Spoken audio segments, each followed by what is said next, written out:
prominence and status, seeking prominence and status with the people, and seeking to be seen and heard by the people. But slightly different angle, talking about pure. And if I can comment,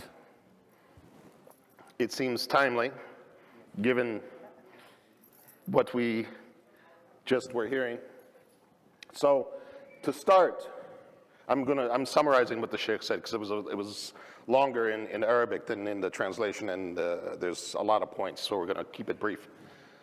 One of the first points that the Sheikh Ahmed ibn Qudama rahmatullahi alayhi had made was he brought to reminder for us a hadith that he had narrated earlier in the book, which is, and I'm going to paraphrase the hadith, which is that the evil craving for wealth and status is more dangerous to a person's deen, to a person's religion, than if you were to release 2 hungry wolves amidst a flock of sheep. Craving after wealth and status is more detrimental to our deen than if you were to release wolves into a flock of sheep. I think most of us, even if we've never shepherded a flock of sheep, we can envision the gore fest that would take place the minute you release these wolves into the flock of sheep. There would be a very wealthy dinner for them to have, and they would make short order of many of these sheep. It essentially would be their death. So what he's alluding to is the idea that craving after wealth and status, it can be the very death of our deen. Yani individually, we're not talking yani ummah-wide, although if the ummah falls into this trap, then of course it becomes detrimental to the ummah. Craving after wealth and status is so very detrimental, and so we need to know how do we deal with it. Amongst the things that the Sheikh said, he mentioned that there are 2 things that need to be kept in mind when it comes to this. One is to have knowledge regarding this evil craving of wealth and status. The second is to have certain actions in terms of this wealth and status, craving after wealth and status. In the matter of the knowledge that we should have, amongst the things that he alluded to was that we should be mindful of, and I think this is especially relevant to what we were just hearing, we should be mindful of the danger to ourselves and our spiritual status of what craving after status and wealth and prominence, in that in order to maintain that, we may do things and say things that go beyond the bounds. We may behave in ways that we know are incorrect, and thereby expose ourselves to greater harm because we're craving after this thing that is beyond our need. In fact, begins to fall into the area of harm, spiritual harm. And so we say and do whatever it takes to hold on to that status, to hold on to our position, to hold on to our appearance of authority, to hold on to whatever. And again, I want to make it clear, this just happened to be the topic tonight. It isn't that this was designed to comment on what was just said. It just happens to be, mashallah, directly relevant. And this, subhanAllah, this is the sirah of Allah in His creation, is that He brings things at the moment they need it. This was not planned. Many of you know this. We're going through this book page by page. This just happened to be the next page. What we do to hang on to those things is so detrimental to us sometimes. We do whatever it takes. We say whatever it takes. We do whatever it takes without any concern for consequences or with any concern for right or wrong. We need to be mindful of this so that we understand when we're going after wealth and status. And he makes the point earlier that all craving of wealth and status is not bad. There is a boundary, there is a balance. But evil craving of wealth and status is where we start to fall into these things, where we start to go beyond bounds. And we start to lose our balance spiritually and say and do whatever it takes to attain and then sustain what it is that we've taken, perhaps even by force. So this is the knowledge, one of the aspects of knowledge we should have. The aspect of behavior, the matters of actions that he mentions is that we have to be mindful of balance in the way we carry ourselves. The example he gives is of the zahid, the one who tries to live a life that is detached from the dunya, saying that a person of this quality, of this nature, should be cautious to not stay away from the people so much that they never see him, and so he attains this almost cult-like status. He becomes this spiritual, I can't even think of the right word for it, but he becomes almost a legend. He's so unique, he's so special, he stays away from the people, he's on a pillar somewhere, unattainable to us.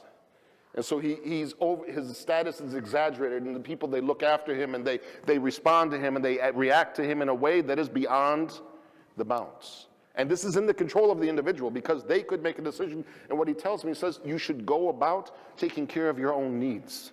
You should go to the marketplaces, you should go to the stores and take care of your needs, you should buy your groceries, you should do these things, etc. And let the people see this, so that they understand it's to bring you down to a human level, so that you're not at this inhuman status of this superlative, this angelic figure, this spiritual superlative that is unattainable. This is the attitude that we get sometimes regarding some of the spiritual paragons, is that we feel like, how can we ever hope to achieve what they achieved?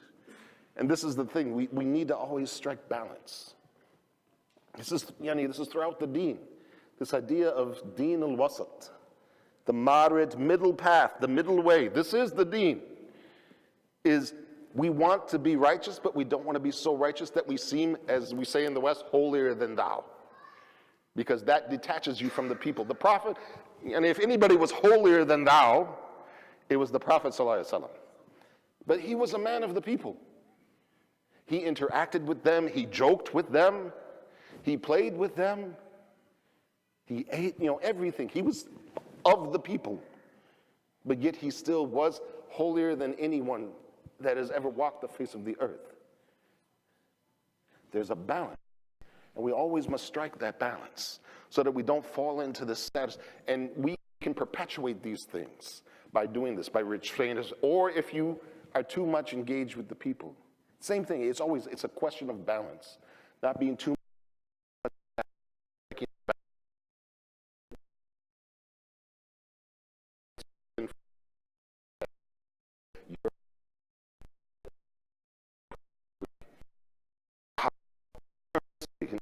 On this, how earnestly the true scholars and the true righteous would keep their deeds hidden. They would try to hide the good that they do as much as possible so that it remained between them and Allah. And that if at all possible, we should all have a time and a ritual, if you will, of worship that is between us and Allah, that not even our families know, so that the prominence we have is with Allah. If we have no prominence whatsoever, and one of the brothers, they mentioned a couple of the companions that were known to be unknown people. There's one hadith of the Prophet, the gist of it was that there's individuals in this ummah who no one pays any heed to when they speak. If they propose to a woman, it'll be rejected. If they're in a room, they'll be unnoticed, but they're known and recognized by Allah, and their dua is responded to. They're unknown to the people. If you remember, and I'll close with this, the hadith of the Prophet that we mentioned last week, that inna Allahu yuhibbul abd at-taqi al-ghani al-khafi. That certainly Allah loves the slave that is taqi, fearful and conscious of Allah in every circumstance, in every condition. That is al-ghani, has ghina. Ghina, wealth, but not wealth in the way that we think of wealth. Ghina and nafs, as the Prophet ﷺ told us, that true ghina, true wealth is ghina and nafs, satisfaction, the wealth of the heart that is satisfied. And then the khafi, to be hidden, to be unknown. So the people don't know you. Is that really so bad?